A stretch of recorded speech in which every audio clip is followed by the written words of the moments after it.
out. Hello. It's Jeremy Gryder, the e-commerce redneck, and I am here with Jason Greenwood today.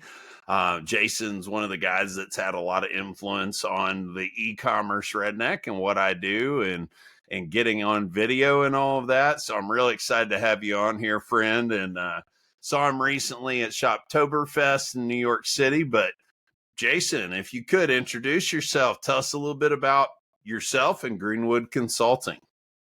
Absolutely, and we had such a great conversation there at Shop Talk, and I was hoping we did a little bit of a recording there, and I guess that we had some technical difficulties and didn't get the audio from that. But we had such a great conversation there that I was really looking forward at a repeat. I didn't expect there to be one so soon, and but I'm stoked to be here with you today. We had a really good chat there at Shoptoberfest. The event was actually really good.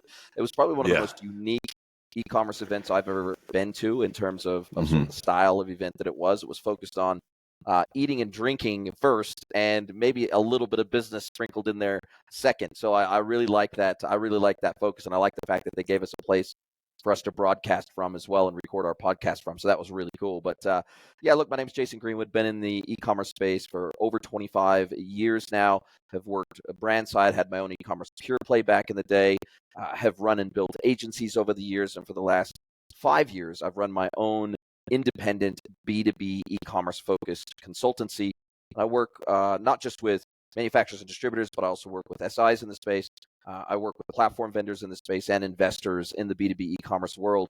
And I've been doing that for the last 5 years. It's been an absolute joy. Can't imagine waking up and doing anything else. Still, 25 years later, I can't imagine doing anything else. And with the advent of AI and agentic commerce and what got announced today, I don't know exactly when this episode's going to be released, but yesterday, OpenAI and Shopify and Stripe announced their new agentic commerce platform. I saw that.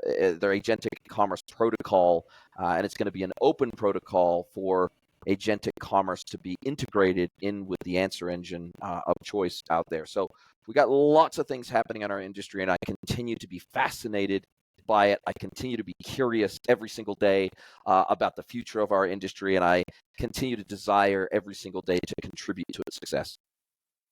Well, something I with that said, you're talking about, being fascinated by the industry. I think that happens more now than it used to, and one of the things that I'm absolutely fascinated with is Moore's Law is down to about 4 months now, every couple of months you're seeing something, massive. And if you look at how you were using simple things like Chat GPT a year ago, how much smarter is that now, And so I'm super excited about it too. I think, when it comes to AI, you just got to filter out all the junk and find what's good. But with that said, what are some of the exciting softwares that you've seen out there, things that made you go, oh, they're doing that a little different, Yeah, well, look, my focus now is so heavily on the B2B world that I'm seeing two massive sort of buckets of areas that are being impacted increasingly by AI. One is the content side of the house. So whether that be content generation, whether that be content aggregation from out in the wider market, whether that be data cleansing, whether that be data mapping, whether that be setting up structured and unstructured data attributes. And there's multiple different platforms out there that are helping with that today. I think we're going to get to a place in the not too distant future where we're going to have fully AI-driven PIM systems, meaning that we're going to be able to drop all of our data, regardless of format, into an S3 bucket or wherever we choose to store that data. It will not have to be organized. It will not have to be structured. And an agent will be able to vector index that entire data storage location, and it will be able to index that information, and it will be able to be queryable directly from a commerce experience, as opposed to needing to, okay, let's aggregate all this data together, let's structure it, let's get it into a PIM system where everything is already pre-structured, ready to go, cleansed, mapped, ready to go, and then that integrates that data into a commerce engine in a structured way. I think we're going to move away from that pretty quickly over the next 1 to 2 years. Now, there's still going to need to be a human in the loop. There's still need to get there. There's going to need to be some guardrails in place. There's going to, especially in the B2B world, there's going to need to be some really tight restrictions on the data that we pull, making sure that we minimize hallucinations, etc. But that's very exciting.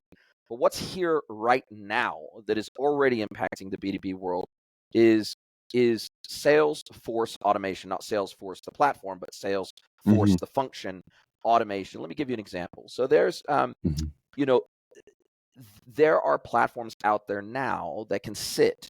Some B2B e-commerce platforms already have this capability in the platform, but there are also standalone third-party platforms that can sit between the customer and the commerce platform and allow the automation of previously communication-only channels, or primarily communication channels. So think of things like email, WhatsApp, Slack, Teams, whatever. In the B2B world, typically a customer will email their sales rep, for example, and request a quote. They will email their sales rep a PO that then the sales rep will need to manually key into an ERP system or a commerce system. They do the exact same thing over WhatsApp and Teams and Slack. They'll ask product questions. They'll ask for product spec sheets. They will request a quote. They will request an RMA. And all these are manual processes that they're doing through these communications channels with their assigned sales rep or SDR or BDR, whatever their role is. They're effectively a sales role. And through platforms like Motivate, and there's a few others out there as well. Now, what's happening is there's this middleware that's intercepting these inbound requests or pieces of information or attachments to an email, for example, with a PO attached. They are then parsing that information, whether it's typewritten information or attached file information. They are parsing that with multimodal AI, which means multimodal AI is simply the ability for AI to work with many different formats and file types of data. You know, today with ChatGPT, we can upload a PDF to ChatGPT and start asking questions about that PDF and to try to find data in that PDF or in that spreadsheet or anything we upload to ChatGPT, or to describe what's in an image if we upload that. So using multimodal AI, we can intercept those requests, and then we can map them directly into the commerce system as if the customer logged into our commerce system and did that action themselves. So we can map that PO request directly into the commerce system. We can map that RMA request directly into the commerce system. We can map that quote request directly into the commerce system, and then we can automate the process that happens after that based on the completeness of that data that we receive. And so we can provide a question and answer type of a service through something like a WhatsApp that's effectively turning these communication channels into headless commerce channels, where we can say, what's our price, what's the MOQ, what locations do you hold this at, how quick can you get it to me, that type of stuff. And so whereas headless, in my opinion, is not really that relevant in B2C and D2C, and a headless storefront really is not that relevant in B2B, especially. Right. Where headless starts to make a lot of sense is in these channels that have historically been communication-only channels. Well, and that's interesting, because you know what I don't hear a lot about, and probably because I have not been a whole lot in that space of B2B, it is, how is it affecting B2B? And that is incredible, man. I mean, talk about making the a very cumbersome type functionality into a smooth machine.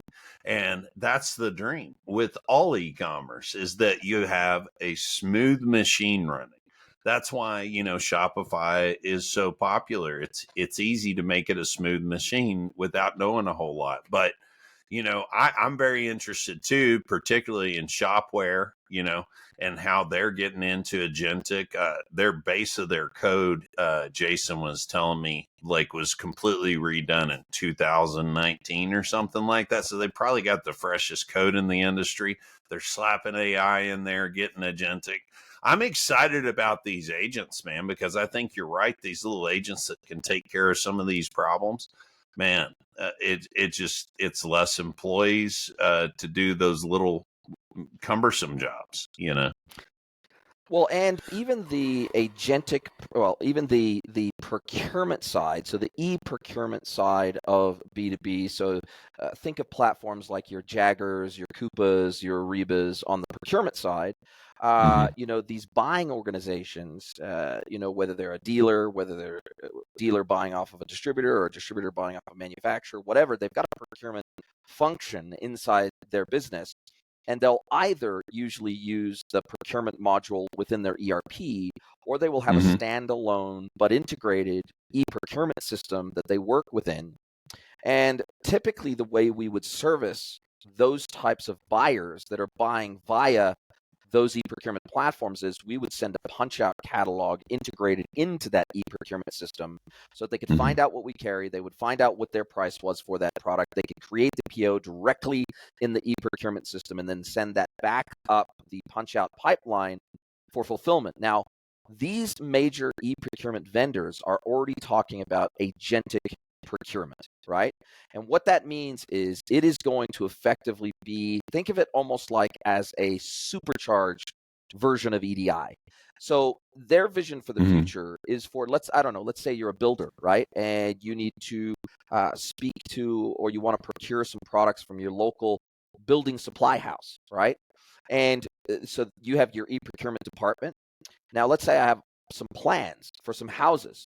Now, what Mm-hmm. e-procurement is going to allow these buyers to do is instead of creating a purchase order list of, okay, I need 1,000 sheets of plywood, I need 8,000 2x4s, I need these light fittings, and instead of itemizing that in a procurement list, what's going to happen very soon is the ability for a builder, for example, to upload an image or a series of images of the plans of a building. That what will happen is the e-procurement system will send that across agentically to the supplier, just like as if the buyer sent an email to their sales rep today and said, "Hey, Bob, I've got these plans for these houses. Tell me what of these plans you can supply for me. What of these items can you supply for me? When can you get it to me, and what's my price?" And then 2-3 days later, after the account manager's gone through the plans and everything else, then they'll say, "Well, we can supply all this and all this and all this, and we can get it to you in 5 days, or whatever it is, and here's your price," to generate the quote. Well, we are now agentically going to be able to upload those plans. The agent on the buy side is going to communicate with the agent on the sell side, and because these agents are multimodal agents, just like ChatGPT is, we could upload Mm-hmm. plans for a building to ChatGPT and try to get it to spit out a list of a purchase order for the items to fulfill that plan. Those two agents will be able to communicate with each other just like we do human to human today. And that agent will be able to reply to the procurement agent and say, "Here's what it looks like you need based on the plans you've uploaded. Here's what we can supply today. Here's your pricing. And by the way, this quote is good for 30 days. So that's where we're heading to, is to automate as much of the B2B procurement cycle as possible, whilst minimizing the need for human intervention. And that's a very exciting place we're getting to in the B2B world. Yeah, and I I think I hear this all the time from people in our industry. They're like, AI is going to take all our jobs, and Mm-hmm. honestly, the way I kind of look at it is you can either be used by the tools or you can use them. And I'm not going to be replaced because I'm going to learn how to use these tools to help people grow their businesses, and that's obviously what you and I both are in, that world of helping people. And it really comes down to, you go to Shopify and you look at their list of AI apps. They literally have 1,900 apps, and I promise Yes. you most of them aren't worth using. Yes. So it really, it's interesting times. There's a whole lot to keep up with. It feels like every week is something new. Or for instance, Shopify is about to release their, they've always had this hiccup of 100 options where you couldn't get past it. Now they're about to blow that completely out of the water. And little things like that have been big holdups. They're starting to break away, some of them. And some of that I believe is probably AI, because it helps us figure out so much. What do you use for your personal self as far as consulting and stuff? Is there any like certain kind of AIs or analytics type tools that you like to use in AI to help get more out of your data? I noticed your data search shirt, by the way. I Yeah, love it. absolutely. This is actually a cool shirt from a CDP platform called Lexer out of Australia. Cool. And they have a whole series Nice. of cool merch around data. And so I like this one because it was almost like a ACDC-esque sort of Yeah, I a like it. font, and I quite like that. Look, I use AI tooling every single day in my business. If it's not Mhm. directly for client work, it's in production or post-production of content, for example. So I have redirected, as of about 9 or 10 months ago, I redirected all of my web queries to ChatGPT with a plugin in the Brave browser. So I don't do Google searches anymore. I do direct ChatGPT queries, and I decided at that point I was dabbling with AI, but I wasn't like going all in on it. And I decided, man, I got to go cold turkey here, because otherwise I'm never going to make this jump fully unless I go cold turkey here. So I went cold turkey, redirected all my queries. Then I also sometimes I'll compare results with Gemini, with Grok, and some other AI platforms. I'll put the same query into 3 or 4 platforms Mhm. just to see the differences in those platforms' responses over time. I then Mhm. also use Descript for my post production on my podcast. That's all AI. It's AI. It detects filler words. It detects word gaps. It has an AI overlay for studio sound to clean up sound. So it does a lot of that. I use Opus Clip, which is an AI clipping tool. So like I use a tremendous range of AI tooling every single day. And in my client work, it's primarily used as a research assistant. So what is Mhm. amazing about AI today is if I'm doing a piece of original research for my clients, let's say it's a platform vendor and they want to know, I think that, you know, uh, I look at ChatGPT today as like a really good mid-level research partner, right? And so it can go Yes. out there. I can set it a task, and I can unleash it on the internet, and I can say, "Go find me this information. Go find me this information." And it'll come back with links and PDFs and all sorts of other referenceable information that then I can blend together into a story to present back to my clients, right? And it Mhm. can find information that through a standard Google search would be hard or impossible to locate on the internet without a lot of effort. And so it can go out there and it can tabulate this information. It can put it into a spreadsheet for me. It can organize it, and so that to me, it has made me simply probably 50% more efficient at that Mhm. side of consulting. The research side I of consulting agree. is Yeah. just incredible now. Do I think that AI is going to replace people like me and you anytime soon? I'm not even worried even in the slightest about that, Me because either. ChatGPT doesn't have my 25 years of real world in the trenches experience. It doesn't. And so Right. it may have the information, but it doesn't have the context, and it doesn't have Right. the real world application of this. It can tell you in generic terms about a specific thing, but how to apply that in your business, or how to do a specific piece of enterprise architecture or solution architecture, it can give you generic recommendations, but it's never going to give you the specifics for your business. And that's where I think the unique piece of the human connection actually starts to make a difference. Because remember, a lot Well, of these you businesses, go sorry, ahead. a lot Go of these ahead. businesses that we consult to, they already know what they need to do. They just need the air cover to go and do it. Right. Right. Well, and the funny thing about it, I didn't realize that I had the ability to be very academic until I was already in college, and I just happened to have a really inspirational friend that helped push me a little bit, and it helped me, do really well in college. But what I have found, being so neurodivergent, and I have, attention deficit disorder, and probably a few other things going on, And what I love about it is being able to take a really complex idea that if I tell you it, maybe it doesn't make much sense, but being able to have those conversations. I prefer, Chat GPT for writing, but when I get in there, being able to have that conversation and dial in through a conversation, that audio visual way of writing, it's extraordinary for me. It really helps me to kind of get all those misaligned points back to where they need to be. And I agree, like that and other tools that I use over the last year, it seems like I've raised my capabilities about 50% because I can move, twice as fast and get way more accurate content when I'm writing for emails or whatever. So I agree. Yeah, It's and awesome. even so I never use AI to write, for example, a social post. Right, I right. don't, because I have my own unique style, and I feel like what AI spits out is so generic and so consistent with M dashes and everything else. I would never allow AI to write for me. But again, even when it comes to social posts, I will allow it to do certain pieces of research for me. So, for example, Right. when this announcement was made yesterday by OpenAI and Stripe, I said, "Tell me everything you know about this announcement."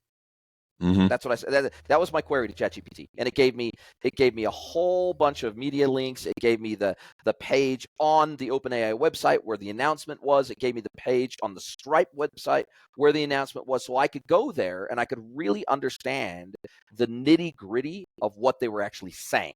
Right, and Mm-hmm. so as a research partner, that was amazing because I didn't want to write the post out of a place of ignorance. I wanted to write the post as a well-informed post. So I still wrote the post myself, but in terms of the research piece, I let ChatGPT bring up all the links and all the information for me so that I could get it accurate when I posted about that announcement. And so that's kind of how I'm using it today. And I don't allow AI to write my responses or my comments or my DMs. I do all that stuff myself, but just to double check myself for accuracy, I'll oftentimes ask ChatGPT, tell me everything you know about X, and then it'll come back to me and tell me. Yeah, I love that, and I feel like it needs to be. It almost can be completely different things to different people. Somebody that's a really strong writer isn't going to want to necessarily depend on it as much. Somebody that's maybe very good at audio visual want to talk to it more. Or have you ever used Monday, by the way, on there on Chat GPT? Not Monday, the CMS or CRM. But Monday, it's like you throw it into Chat GPT and you take your idea and it scrutinizes the living hell out of it. It's hilarious. It will Wow. insult you sometimes, which is funny. But it's really sharp and honestly, it can really help you kind of. It doesn't seem like you'd be able to do that, but it can really help you kind of drill down into where you're wrong, and sometimes that's I like that. difficult. I Yeah. like that. And I don't use, I've never heard of that platform before, and I've never used that. But what I Mhm. do use, I use a platform called Write Blogger, RIGHT Blogger. And I use Mhm. that as the starting point for turning my YouTube videos into blog articles for my website. Now I'm going to automate that Mhm. entire process with a Lovable app that I'm going to start working on very shortly. I'm working on a couple of other Lovable apps first, which Mhm. also Lovable vibe coding platform. That's another AI revolution that is happening, and it's coming, and I'm playing with I it. And I've feel been like playing with it. that's gonna get better really quick too. Right now, not many people trust that. And my Yep. favorite story is that there was a bunch of ladies that started exposing men on the internet from dating sites, and then the problem was the website that they were using to do all of this was vibe coded, and there Oh, was a security problem. So the guys hacked in and exposed all the girls that were doing it. I love it. So, Turn the tables, man. it's one of those things where it's like, sure, vibe coding's great, it's awesome. You need to know how to audit it, because if you Yep. don't, you're going to get some screwy results, So, but Couldn't agree more. Now yeah. I'm a hyper technical non-coder, and so for somebody like me who has wanted to put software out into the world for a long time, Mhm. this allows me to get to a really quick proof of concept. It allows me to get to a Right. really quick, rapid prototype. So that way, if the popcorn pops and it finds some product market fit, then I can hire a proper development team. We can export the code. We can manage and maintain it from there. We can, instead of using Supabase, we could use our own hosted databases and all that sort of stuff. But Mhm. it's getting from 0 to 1 from my perspective that vibe coding is amazing for, and it allows you to test and learn and test and try and figure things out. And I understand now, vector database is better than I ever understood them before, because I have to vectorize all my Mhm. content so that it then can become searchable with smart AI. And there's just, I think there's a lot of benefit to the vibe coding movement, if for no other reason than we will get people that would have never thought of creating software before, creating at least a Gen 1 version of that software, so that then they can, put it out to market for some basic testing, for some feedback, and then, hey, if it starts to see some traction, then they can go and spend the money on a development team, or a fractional development team or an agency or something like that to take it to the next level. And so I'm really bullish on the software market. I think we're going to start Yeah. seeing truckloads more software out there because of vibe coding. But just going back for a second to Write Blogger, what's cool is it will sample. So I give it a sample of one of my YouTube videos, for example. It will sample that video for tone and style. And then when it Wow. writes a blog summary based on my content, so I'm just repurposing my content, it will write that blog article in my style and my tone. So it sounds like I wrote Right. it. And so, and it gets me like 95% of the way there. I'll go back through and make sure names are spelled right, companies are spelled right. I'll make sure that the layout and the flow is exactly right. I'll do that final review. But I tell you what used to take me an hour to manually write blog articles based on my YouTube videos, now it's like 5 minutes worth of time, personally. And I'm going to automate that even further with this Lovable app that I want to build. But it's just, these AI tools are, I think you have to keep a really open mind, a really curious mind, because AI is never going to be worse than it is today. It's only going to get better. Mhm. And so I think Yeah. you got to keep, I think you got to keep testing this stuff if you don't Yeah. want to be left behind, basically. Uh-huh. Yeah. And yeah, I think that's the case, and I see, what's funny is I see people in their 60s and even some 70-year-olds getting into AI now, and I'm like, yes, yes, don't be afraid. There are things that you should be wary of, like anything, but for the most part, it can really kick up your weaknesses and help you with things.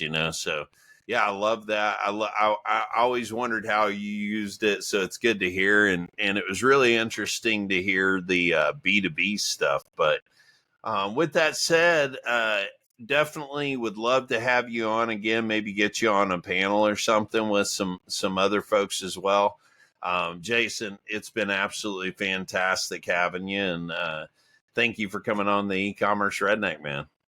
Man, it's absolutely my pleasure. Thank you for having me on, and I'm so glad we got to do a follow up after Shoptoberfest. And look, man, Yeah, I've subscribed. I'm a fan, man. I love I the e-commerce appreciate it. redneck. I love the I guess the superhero you've almost created out of that idea. And man, I got a lot of respect for you, what you're doing out there. I love it.